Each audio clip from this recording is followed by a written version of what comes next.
Enséñanos de tal modo a contar nuestros días, que traigamos al corazón sabiduría. Salmo capítulo 90, verso 12. El Señor pone a cada persona y familia entre nosotros, de hecho, a todos nosotros, en la escuela de la aflicción. Dado que la mano de Dios, levantada contra algunos, nos concierne a todos, y es necesario que aprendamos bien nuestra lección y ser más sabios como consecuencia. Es mi intención mostrar en qué consiste esa sabiduría que tenemos que aprender durante el tiempo de enfermedad física pasajera y también en una enfermedad terminal. Es piedad seria o religión verdadera. Cuando uno llega a ser seriamente piadoso, dejando el camino del pecado y tomando el camino de fe y santidad, entonces ha aprendido la lección que Dios le está enseñando ese día. He aquí que el temor del Señor es la sabiduría, y el apartarse del mal la inteligencia. Job capítulo 28, verso 28. Esta es la única sabiduría verdadera. Siguen siendo muy necios los que no la encuentran, no importa lo sabio que sean en otras disciplinas. Esta es la sabiduría enseñada en la escuela divina de la aflicción. La voz que disciplina dice: sed sabios para bien de vuestras almas. Que esta es la sabiduría verdadera, se manifiesta en qué. Es sabiduría práctica, sabiduría para regular la vida del hombre en el camino hacia la felicidad. Oseas capítulo 14, verso 9. ¿Cuántos hay que se creen sabios, pero muestran su necedad, errando el blanco por la manera de vivir que escogen?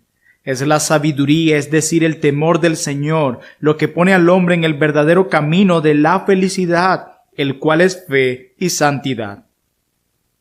¿De qué valen el conocimiento mundano carnal, las profundas especulaciones del hombre natural sobre las ciencias doctas y las nociones secas y sin gusto de los profesantes ceremoniosos de la religión? Todos estos no son más que insignificancias fatigosas, puro ruido, naderías que nunca mejoran a los hombres, aunque los hagan más eruditos. Es sabiduría para uno mismo. Proverbios capítulo 9, versículo 12. Hay hombres cuya sabiduría siempre consideran como algo que necesitan los demás, no ellos mismos. Se parecen al remero de la embarcación que lleva pasajeros, pero todo el tiempo que va remando tiene sus ojos fijos en el lugar de donde salieron. En cuanto desembarca a sus pasajeros, regresa a su lugar de origen. Tal es la sabiduría de todos los impíos. Su sabiduría puede ser provechosa para el alma o el cuerpo de otros, pero lastimosamente a ellos de nada les aprovecha. En cambio, la excelencia de la verdadera piedad es que da vida a sus poseedores, le da forma al alma, vaciándola en el molde de la verdad, santifica el corazón y la vida conforme con la naturaleza y voluntad divina, y tanto perfecciona la naturaleza humana que se levanta como una estructura gloriosa de la ruina en que se desmoronó por la caída. Es sabiduría para el final de uno mismo. Deuteronomio capítulo 32, verso 29. El necio del que se habla en el Evangelio tenía suficiente ingenuo para proveerse de lo necesario para muchos años de vida. Pero en esto radicó su necedad, que no proveyó nada para el final de sus días, para la hora de su muerte, como lo declara Lucas capítulo 12, verso 20. Entre nosotros hay muchos así de necios. Una de las expresiones de Grotius, un erudito del siglo pasado, en su lecho de muerte fue la siguiente: he perdido la vida, ay, laboriosamente, en no hacer nada. Es sabiduría para la mejor parte. Lucas capítulo 10, verso 41 al 42. La sabiduría del mundo es sólo para la parte más básica del hombre, su cuerpo. Le es provechosa en los negocios y en la cotidianidad. Sólo se circunscribe a lo externo, mientras los asuntos del alma quedan abandonados. En cambio, esta sabiduría perfecciona la vida, y los intereses del alma, le asegura un título en el cielo y lo encamina hacia la felicidad eterna. Proverbios capítulo 8, verso 35. Por último, es sabiduría para un mundo mejor. Hechos capítulo 11, versículos 14 al 16. Nuestros proyectos para este mundo, como son para nosotros mismos, mueren con nosotros. En cambio, los que son sabios para ese mundo mejor, siendo realmente piadosos, se encontrarán con que sus previsiones sabias fueron realizadas a tiempo para tener su efecto feliz en la eternidad. Apocalipsis 14, verso 13. Lo que ahora siembran, entonces cosecharán con gozo. Procederé ahora a detenerme en algunos detalles de la sabiduría que esta época nos llama a considerar. En primer lugar, inquirir seriamente sobre las causas por las que el Señor contiende con nosotros. Job capítulo 10, verso 2. Cuando la mano del Señor está contra nosotros, es sabio de nuestra parte descubrir por qué. Hay una causa.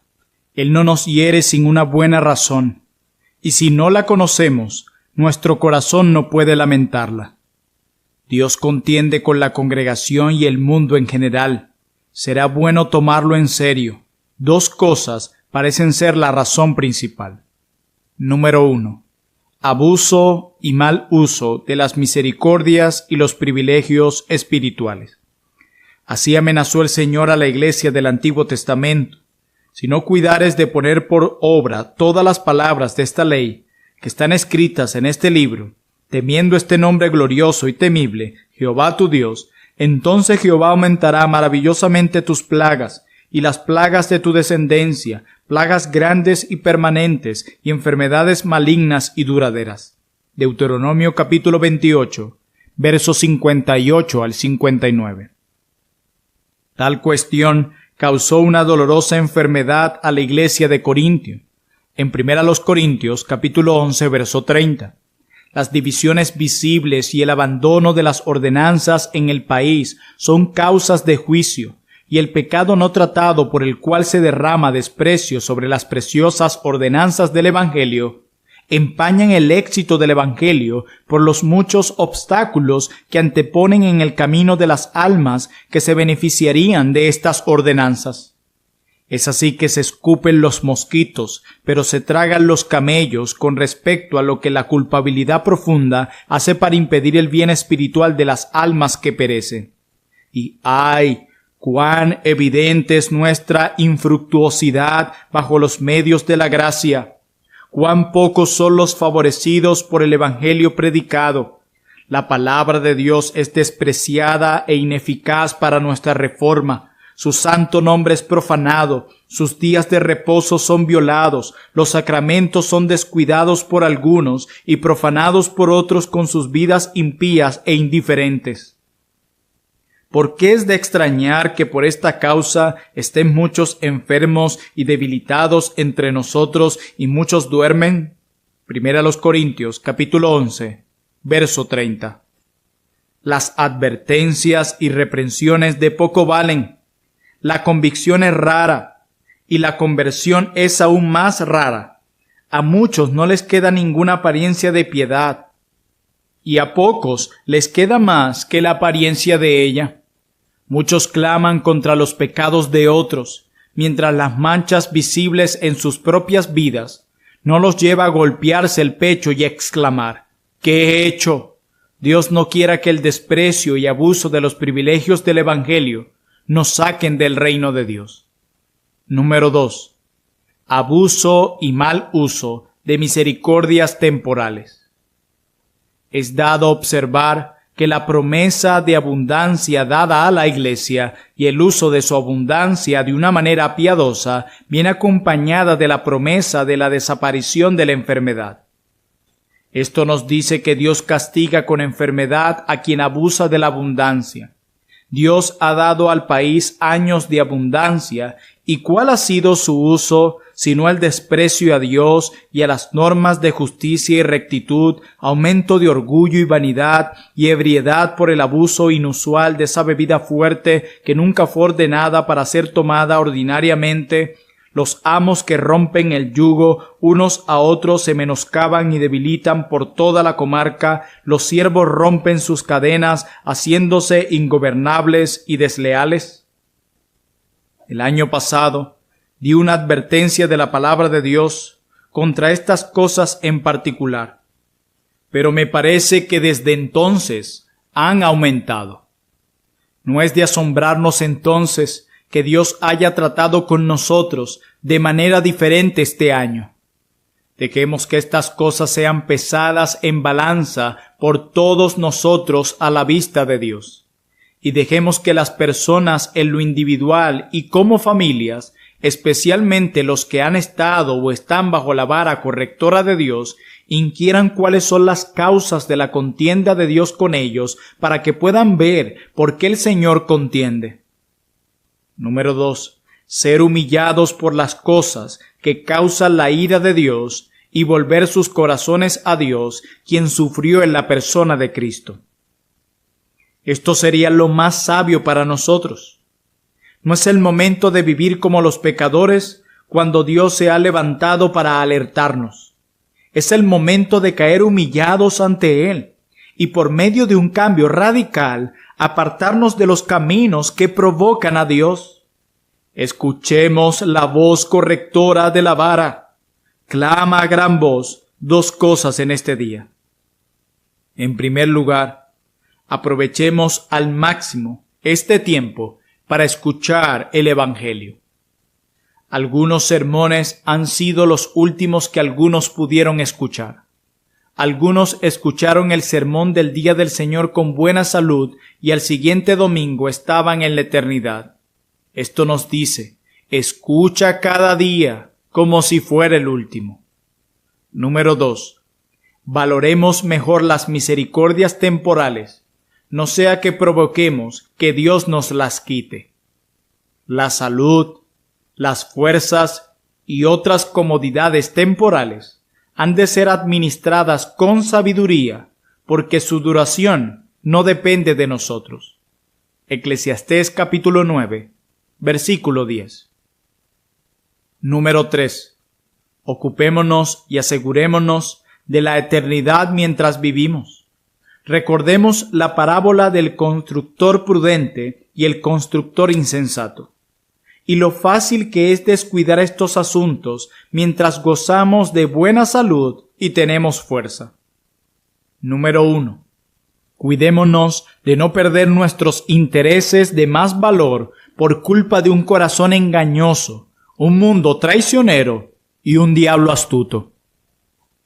Satanás anda rondando alrededor de muchos pobres ignorantes, engañándolos hasta el punto en que pierden su alma, su porción de Cristo y el cielo, y toda la felicidad del mundo venidero. Mateo capítulo 16, verso 26. Y se pierden las bendiciones de Dios por satisfacer su lascivia, una práctica más tonta que si uno renunciara a una herencia por tener al instante un juguete infantil. Eso hizo Esaú. Por eso, sé sabio a tiempo. Número 2. Cuidémonos de no dejar que se nos escapen las mejores ofertas por estar yendo tras vanidades. Proverbios 17, verso 16. No son pocos los que, ocupados con las vanidades pasajeras de este mundo, se pierden la oportunidad de hacer tesoros en el campo del Evangelio. Por lo tanto, seamos sabios. Número 3. Cuidémonos de no llenarnos de sueños y fantasías que no tienen nada de realidad. Hay muchas vírgenes imprudentes con lámparas sin aceite y constructores imprudentes que edifican sobre la arena. Hay muchos cuya vida no es más que un sueño continuo, en que no juzgan nada acertadamente, ni a Dios, ni al cielo, ni al infierno, ni al mundo, de modo que su despertar solo puede ser terrible. Seamos sabios. Número 4. Preparémonos oportunamente para la muerte y el juicio. Mateo capítulo 24, verso 44. Es cierto que, por naturaleza, no estamos preparados para ese gran cambio. Y por desgracia, no estamos dispuestos a pensar en la muerte y el juicio ni a prepararnos para él. Pero la necesidad no tiene ley. Debemos morir y debemos estar preparados para la muerte o estaremos arruinados. Si no nos preparamos a tiempo, nuestra vela puede ser apagada antes de haber acabado nuestra obra en esta tierra. Número 1. Hagamos un hábito nuestra preparación para morir en un estado de gracia. Romanos capítulo 8, verso 1. Asegurémonos de salir del estado natural en que nos encontramos y de entrar en el estado de gracia.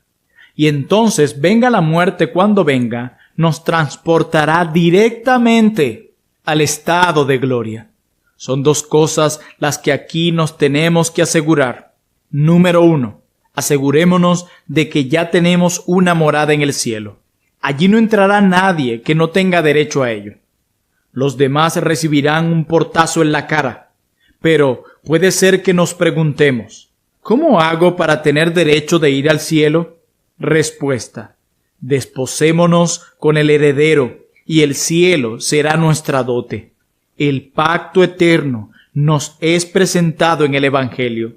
Dios será nuestro Dios en Cristo, y Cristo será nuestro en todos sus oficios. Por lo tanto, entremos en un convenio solemne y decidido con Dios esta noche, aceptando a Cristo y a su pacto, con la mirada puesta en la muerte y la eternidad. Dando gracias al Padre que nos hizo aceptos para participar de la herencia de los santos en luz. No seremos idóneos hasta cambiar de naturaleza. ¿Cómo me hago apto? Quizá preguntemos. Respuesta: creyendo y abrazando a Jesucristo por su espíritu de santificación, como lo declara la primera carta de Pablo a los Corintios, capítulo 1, verso 30. En él hay una plenitud del Espíritu para ser comunicada, y la fe debe ver a Cristo por su Espíritu santificador. Despojémonos del hombre viejo y vistámonos del hombre nuevo. Seamos nuevas criaturas y dejemos atrás las cosas viejas, y todas serán hechas nuevas. Sin esto, en vano pretenden los hombres tener fe, y en vano buscarán los hombres el cielo. Si los fielmente preparados mueren súbitamente, o sufren un ataque delirante imprevisto y fallecen en sus delirios, están seguros, porque ninguna condenación hay para los que están en Cristo Jesús. Romanos capítulo 8, verso 1. Número 2. Preparémonos para la muerte en un marco de gracia, conscientes de su realidad, para poder morir tranquilos. Apurémonos en cumplir con la obra que se nos ha encomendado. Sea cual fuere el trabajo específico que nos viene a la mano para hacer, hagámoslo sin dilación, para la honra de Dios. Porque si lo demoramos, podemos perder la oportunidad para siempre. Conservemos siempre una limpia conciencia en nuestro diario vivir. Y cuidémonos de cualquier controversia que pueda haber entre Dios y nosotros, porque si la hay, nos pesará en la hora de la muerte. Deshagámonos del mundo y soltemos todo lo que de él todavía tenemos, como el manto de José. Aguardemos y seamos vigilantes. No dejemos de pensar en la muerte y la vida venidera para que no nos sorprenda. Por último, preparémonos para más pruebas y calamidades públicas y generales. Esto es un poco de la sabiduría que obtenemos cuando pasamos por infortunios. Recordemos que ataques cerebrales menores, por lo general, son precursores de otros mayores. Sodoma y Gomorra sufrieron un ataque menor, pero fueron destruidos por fuego del cielo. Génesis capítulo 14, verso 10. Y nuestro Señor les dijo a los judíos que si no se arrepentían, morirían. Amenaza que se cumplió con la destrucción de Jerusalén. El día puede venir cuando los hombres alaben a los muertos y quizás se salven de este ataque menor. pero sufrirán prematuramente uno peor antes de que todo llegue a su fin. Cuando la copa de la ira de Dios cunda por toda la tierra, aquellos que la toman primero, por lo general, terminan mejor. ¿Cómo nos prepararemos? Preguntamos. Respuesta. Mantengámonos limpios de pecado y de las trampas del día y del lugar donde vivimos. Perseveremos en ser fieles al pacto de gracia, seguro e inalterable, y no sufriremos ningún mal.